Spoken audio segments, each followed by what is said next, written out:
Welcome back to my channel. Today, I'm going to share with you an incredible story from Vietnam, the tale of Thach Sanh. Once upon a time, in Chao Ben district, there was a woodcutter named Thach Nha. He and his wife were old but had no children. Saddened by this, they devoted themselves to good deeds. The husband would repair bridges, fix ditches, and maintain the roads, while the wife provided water to travelers. Their good works reached the heavens, and the Jade Emperor decided to send his crown prince down to earth to be born as their child. After 3 years of pregnancy, Thach Nha's wife had not yet given birth when her husband passed away. Later, she gave birth to a handsome boy whom she named Thach Sanh. Unfortunately, a few years later, she too passed away, leaving Thach Sanh alone to live in a small hut beneath a banyan tree, dressed in a simple loincloth and carrying only an axe for chopping wood. When Thach Sanh turned 13, the Jade Emperor sent an immortal to teach him martial arts and magical powers. One day, a wine seller named Lai Thong, passing by the banyan tree, noticed the strong and lively Thach Sanh living alone. Seeing potential in him, Lai Thong invited Thach Sanh to become his sworn brother and took him home. At that time, a monstrous serpent had been terrorizing the region, devouring people. Despite many attempts, the army could not defeat the creature, as it possessed magical powers. The king had no choice but to build a shrine for it and offer a human sacrifice each year. This year, it was Lai Thong's turn to be sacrificed. Upon hearing this, Lai Thong and his mother were terrified and came up with a plan to trick Thach Sanh into taking his place. When Thach Sanh returned from gathering wood, Lai Thong welcomed him warmly and offered him wine, saying, "Tonight, I am supposed to guard the shrine in the forest, but I just finished brewing a batch of wine and am afraid it might spoil. Could you watch the shrine for me this one night?" Thach Sanh, kind-hearted as ever, happily agreed and set off right away. In the middle of the night, the monstrous serpent appeared, baring its claws and teeth, breathing fire, and attempting to storm the shrine to devour Thach Sanh. Calmly, Thach Sanh displayed his fighting skills and battled the serpent. In the end, he beheaded the creature, burned its body to ashes, and discovered a bright golden bow and arrow appearing inside the shrine. Overjoyed, Thach Sanh carried his axe, wore the bow, and ran straight home with the serpent's head. Upon hearing Thach Sanh calling outside, Lai Thong and his mother were terrified, thinking it was Thach Sanh's spirit returning to haunt them after being eaten by the serpent. Trembling, they began to pray, pleading, "If you were wise in life, be powerful in death. Please go in peace. Tomorrow, we will prepare offerings of gold, incense, food, and a proper feast for you." It was only then that Thach Sanh realized the true nature and deceitful plan of Lai Thong and his mother. Yet, he did not become angry and cheerfully shared the story of how he had slain the serpent with them. Seeing the opportunity, Lai Thong devised a new sinister plan. He told Thach Sanh that the serpent was a treasured creature kept by the king, and whoever killed it would be severely punished. Worried, Thach Sanh hesitated, but Lai Thong convinced him to run away for his safety, promising that he would take care of everything on his own. After Thach Sanh bid farewell to Lai Thong and his mother and returned to his old home beneath the banyan tree, Lai Thong immediately went to the capital to report to the king that he had slain the serpent. The king was overjoyed and rewarded Lai Thong handsomely, appointing him as a district commander. Soon after, the king organized a royal contest to find a husband for his daughter, Princess Nguyen Na. The event lasted for months, but the princess could not find anyone who captured her heart. One day, while she was strolling in the royal peach garden, a giant eagle suddenly swooped down and snatched her away.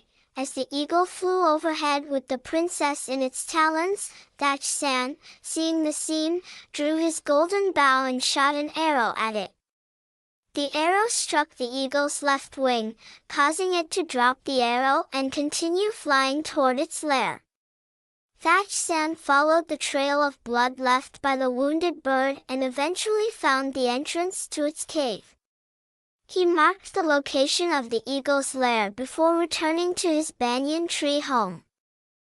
The king ordered Lai Thong to find the princess, promising him that if he succeeded, he would marry her, become the royal son-in-law, and inherit the throne. However, if he failed, he would be punished severely. Lai Thong was both excited and anxious.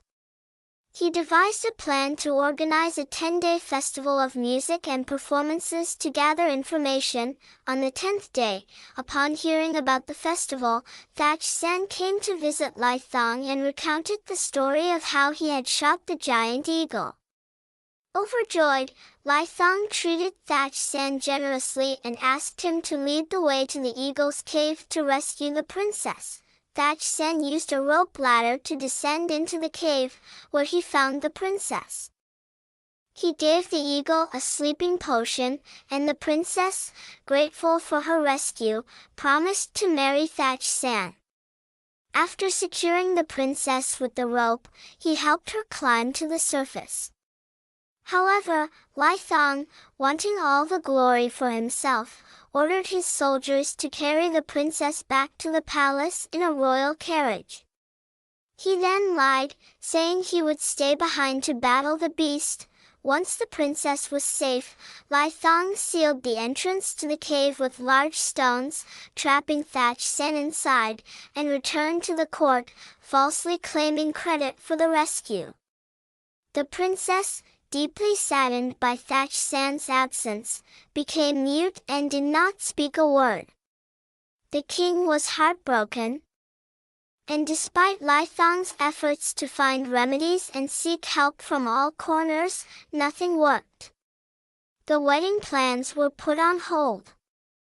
Once the sleeping potion wore off, the eagle awoke and, furious, used its magical powers to seek revenge on Thach Sanh. It believed that Thach Sanh had dared to destroy its home and steal its wife. However, Thach Sanh, using his martial skills and magic, defeated the eagle in a fierce battle. After the fight, Thach Sanh realized that the entrance to the cave was completely sealed, with no way out. As he explored the eagle's cave, he discovered the crown prince of the Water Kingdom, who had been imprisoned by a demon in an iron cage.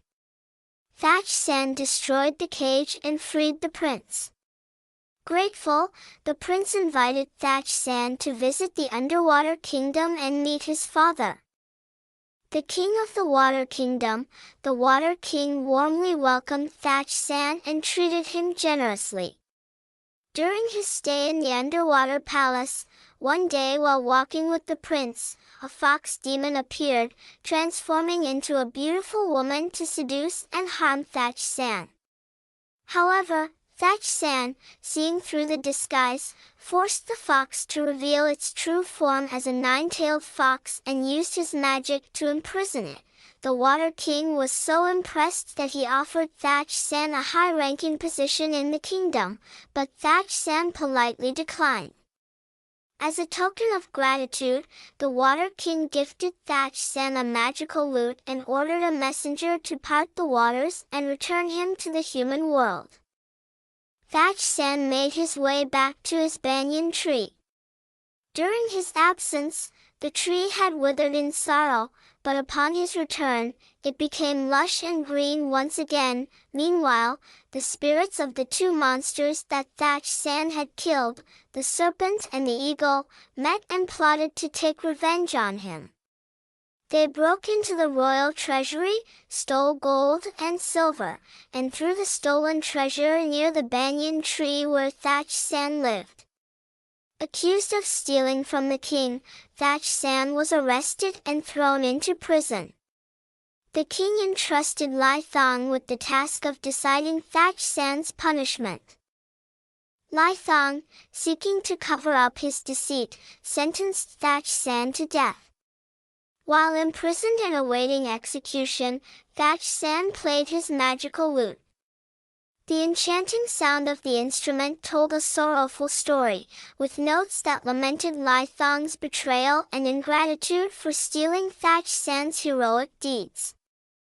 The music also mourned the broken promise of the princess, with the melancholic tune whispering, "Who took the princess from the cave and brought her back?" Upon hearing the music, Princess Gwyn Na suddenly awoke from her mute state, laughing and speaking again. The king was overjoyed and listened as the princess revealed the entire truth. Immediately, the king ordered Thach San's release and had Lai Thong thrown into prison. Soon after, the king arranged for Thach San to marry the princess and even passed the throne to him. Thach San was also given the power to decide Lai Thong's punishment. However, displaying his compassionate nature, Thach San chose to spare Lai Thong and allowed him and his mother to return to their hometown. But on their way back, a storm arose, and the two, being so wicked, were struck by lightning and killed. Lai Thong was transformed into a dung beetle, destined to spend eternity in filth.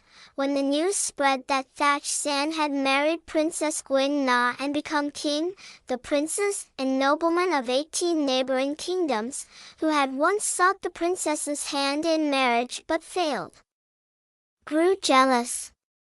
They gathered their armies and marched to challenge Thach San and his queen. Thach San, instead of meeting them with force, warmly welcomed them with hospitality. He played his magical lute, and the soothing music clarified right from wrong, easing the hearts of the foreign soldiers. The music reminded them of their parents, their wives, and their children, filling them with longing to return home and making them reluctant to continue the war. In the end, the foreign princes withdrew their troops peacefully. To further demonstrate his goodwill, Thach San invited the princes and their soldiers to a feast. He had a small magical pot of rice that, no matter how much was served, always remained full. This miraculous meal left the foreign leaders in awe, and they departed with deep respect for Thach San. The folktale of Thach San carries a profound meaning about compassion, righteousness, and justice. Thach San represents the noble qualities of humanity, always brave, humble, and forgiving, even when taken advantage of and harmed by others. The story emphasizes that deceitful and evil people like Lai Thong will ultimately face consequences, while those who are just and kind like Thach San will be rewarded. Additionally, it praises the power of forgiveness and peace, as Thach San chooses to use wisdom and humanity to win over his enemies instead of resorting to war. The story ends here. Don't forget to like and subscribe to the channel to hear more wonderful stories with me. Goodbye, and see you again in the next videos.